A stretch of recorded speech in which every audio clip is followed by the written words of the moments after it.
Imagine waking up on a Thursday knowing it's already the start of your weekend. Sounds appealing, right? Well, that's exactly what's happening for many workers in Germany. But could this be the future of work everywhere? What do you think? Stay with me for the next few minutes as I take you on a deep dive into the world's experiment with the 4-day work week. Let's start with Belgium, which was the first European country to legislate for a 4-day work week. In February 2022, Belgian employees gained the right to complete a full work week in 4 days instead of 5 without any salary cuts. The law, which came into effect in November last year, allows employees to choose whether to work 4 or 5 days a week. In the UK, companies that participated in a 6-month trial of the 4-day work week are now planning to make the change permanent, describing the experiment as extremely successful. The trial involved 61 companies and over 3,300 employees, with support from researchers at Cambridge and Oxford Universities, Boston College, 4-Day Week Global, and other advocacy groups such as 4-Day Week UK campaign. Even in Germany, which has conducted the largest ever trial of the 4-day work week, over 90% of employees reported better well-being, life satisfaction, and work-life balance. Interest in the 4-day work week isn't just limited to Europe. In the US, nearly 1/3 of large companies are exploring new work schedule shifts like the 4-day or 4.5-day work week, according to a KPMG survey of CEOs. Meanwhile, a Qualtrics survey found that 92% of US workers favor a shorter work week, even if it means working longer hours. Employees see improved mental health and productivity as key benefits.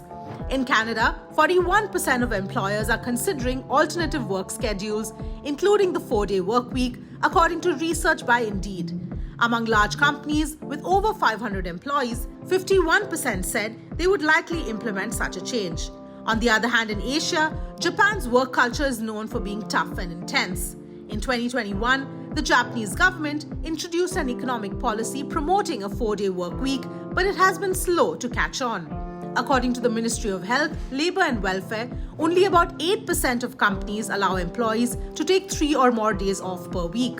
In China, the average weekly working hours for company employees is 48.7 hours, equivalent to working 6.1 days. However, a handful of companies have started experimenting with the 4-day work week in the communist nation as well. Talking of Asian giants, India faces its own unique set of challenges with the idea of a 4-day work week. While the Indian government allows a 5-day work week, most private organizations still stick to 6 working days a week. In fact, some corporate leaders, including Infosys founder N.R. Narayan Murthy, have argued that a 6-day work week could give Indian organizations a competitive edge on slower-moving Western counterparts. And that's exactly what Greece is trying to achieve. The nation, which is part of the European Union, has implemented a 6-day work schedule under a new law.